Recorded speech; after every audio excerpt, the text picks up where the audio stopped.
Армысыздар, қадірлі көрермен. Біздің подкастымызға қош келдіңіздер. Бүгін кішкентай қонағымызбен денсаулық туралы әңгіме өрбітеміз. Ендеше подкастымызды бастайық. Сәлем, есімің кім? Асылым. Асылым, сіз неше жастасыз? 6. 6 жаста. Ендеше денсаулыққа қатысты сұрақтарды қойып бастайық. Денің сау болу үшін не істеу керек? Здоровый тамақ жеу керек. Қандай пайдалы тамақтар жеу керек? Салат. Салат неден жасалуы керек? Қияр, помидор, капуста. Қияр, қызанақ, ол қырыққабаттар бізге пайдалы ма? Иә. Олар неге жатады? Көкөніс пе, жеміс пе?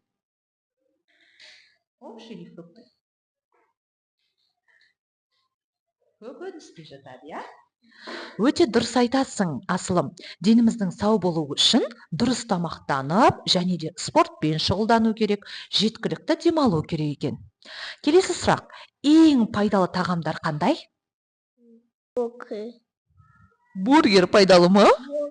Брокколи. Брокколи дейді. Супер, брокколи дейді. Пайдалы, дұрыс. Несімен пайдалы ол? Ол да неге жатады? Көкөніс. Көкөніс, керемет жауап. Тағы да нелер пайдалы? Көкөністер пайдалы, тағы да нелер пайдалы?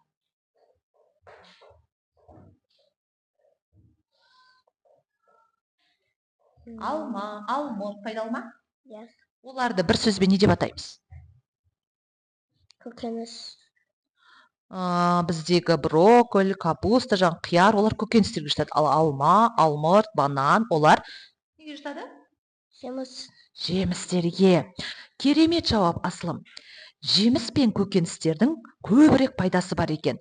Олар біздің ағзамызда өте тез қорытылады және ағзамызға пайдасын керемет тигізеді екен.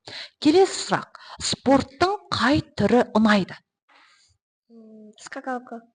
Скакалкамен секіру ұнайды екен. Тағы да бар ма? Кешегі супер. Сіздерде кәдімгі беговая дорожка бар ма үйде?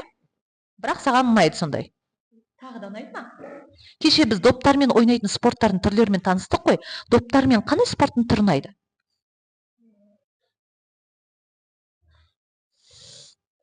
Футбол. Тамаша. Яғни, қай спорт түрімен айналыссақ та, ол біздің денсаулығымызға өте пайдалы екен және нығайтып, бізге күш қуат береді екен. Жауабыңыз өте керемет. Ал енді келесі сұрақ. Тісімізді не үшін тазалаймыз?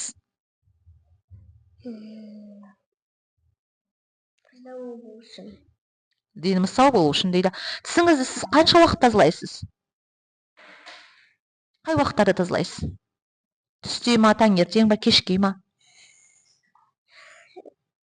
Күнде. Таңертең және түнде тазалайды екенсіз, иә? Дұрыс айтасың. Тісімізді таза ұстасақ, ол мықты болып, ұзақ уақыт сау сақталады екен. Ал егер тазаламасақ не болады? Қайыс болады. Ой, тамаша. Қандай керемет жауап. Дұрыс айтады. Осымен бүгінгі біздің подкастымыз аяқталды. Асылым, кімге сен сәлемдеме жолдайсың? Сәлем деп кімге сәлемдеме жолдайсың? Мама, папа. Қолмен бұлға қой. Анаңа, әкеңе сәлем де, тағы да кім? Інім. Інің аты кім? Ибрахим. Ибрахимге сәлем жолдайды. Осымен біздің подкастымыз аяқталды. Егер бүгінгі шығарылым ұнаса, арнамызға жазылып, лайк басып, қоңыраушаны басып қойыңыз. Және де Асылымның қандай жауабы сізге ұнады? Төменге комментарияға да жаза отырыңыз. Барлық комментарияларыңызды оқимыз Асылыммен бірге. Солай ма, Асылым? Келесі кездескенше не дейміз? Сәлем. Сау Сау болыңыз. Сау болыңыздар.